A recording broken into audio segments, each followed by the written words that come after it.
So in Sonic Adventure, a new move was introduced, the homing attack. In Sonic Adventure, this move helps Sonic kill enemies. The move works by pressing the button near an enemy and then will home in and kill the enemy and can be used multiple times in the air over a bottomless pit, which has become a common trope in 3D Sonic game design. But when you're not around an enemy, Sonic will do an air dash that can give you some good speed. The reason it was created is because it's difficult to hit enemies without the homing attack. Even the first 3D Sonic game, Sonic 3D Blast, had the homing attack, but not as part of Sonic's moveset. It was a power-up. But after Sonic Adventure 1, Sonic Adventure 2 was released, and it has a slight difference in timing. It is more latent, meaning that you can't just spam the homing attack. You have to wait slightly before doing another homing attack, or else.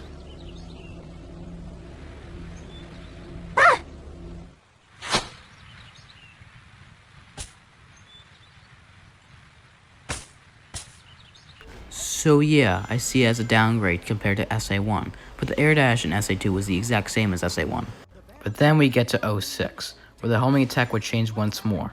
First, they got rid of the ability to get extra height from the homing attack. In previous games, the air dash would aim forward in a down angle, but in 06, the air dash sends directly forward, making you get no speed out of it. So yeah, 06 sucked. Sonic and the Secret Rings, which was the first Sonic game to have the reticle.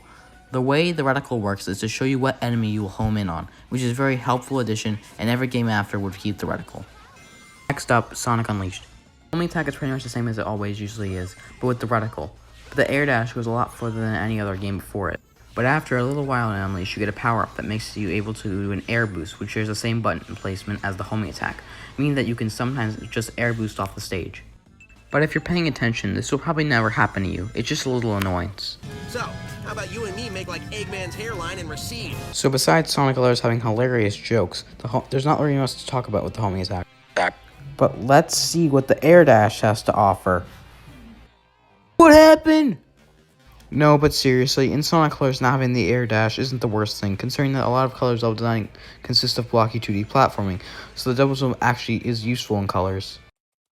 But next up, we got Sonic's 20th anniversary, Sonic Generations, where the homing attack is pretty much the same, but the air dash is just pitiful, going a very short distance forward, not helping you at all. So let's head over to Sonic Lost World, and oh my hedgehog, what happened here? So for starters, the homing attack now locks onto multiple enemies, which is a good idea, but in execution, it's really finicky.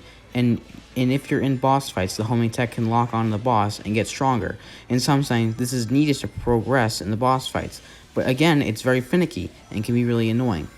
But if that was it for Lost World's homing attack, it would just be okay. But no! They couldn't just stop there. They decided to add a brand new kick move, which makes Sonic be able to kick enemies into other enemies. Even though this was already in previous games, with no need to complicate Sonic's controls by adding a new move. And also, some enemies are only able to be defeated by the kick move, but there are no indicators to tell which enemies need to be kicked and which ones don't. So yeah, Lost World's homing attack is definitely the worst one of the series. But just like Colors, there isn't an air dash, just a double jump, which is just okay. But next up, we have Sonic Heroes. In Sonic Heroes, the air dash was the exact same, but the homing attack was changed once again. So if you press the button and attack the enemy, you go the same vertical distance you always have. But if you hold the button, you get some extra height and you are able to move around in the air, and it's really helpful to the flow of the game. And also, being able to rapidly homing attack enemies again also helps the flow of the game. Now we move on to the edgiest Sonic game, Shadow the Hedgehog, where the homing attack and air dash are the exact same as Adventure 2, but if you shoot the gun in the air, you will float in the air like magic. But now, we're on to everyone's favorite Sonic game, Sonic Forces. Now, in Sonic Forces, the homing attack is bad, just like the game itself. No, but for real though, the homing attack has been considerably worsened, because the reticle in Forces doesn't seem to work properly, sometimes making it hard to homing attack on the enemy you want to homing attack. Also, the Avatar's homing attack being a lot slower than Modern Sonic's doesn't help either, and again, Modern Sonic having a double jump instead of the air dash. But as you can see, the homing attack and air dash have been a stable part of the series, but have never been the best that they could be. So I propose a solution. So keep the reticle and not have it linked to any other moves like the air boost, and have it as it normally is. But that's only if you press the button. If you hold the button, you'll be able to keep the speed going similar to Sonic Utopia's homing attack. And as for the air dash, just make it as it was in the adventure games. So yeah, that was the evolution of the homing attack. I hope you enjoyed. Take care, and see you in the next video.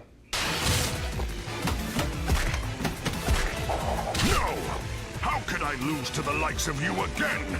That was a blast. Bring some chili dogs next time.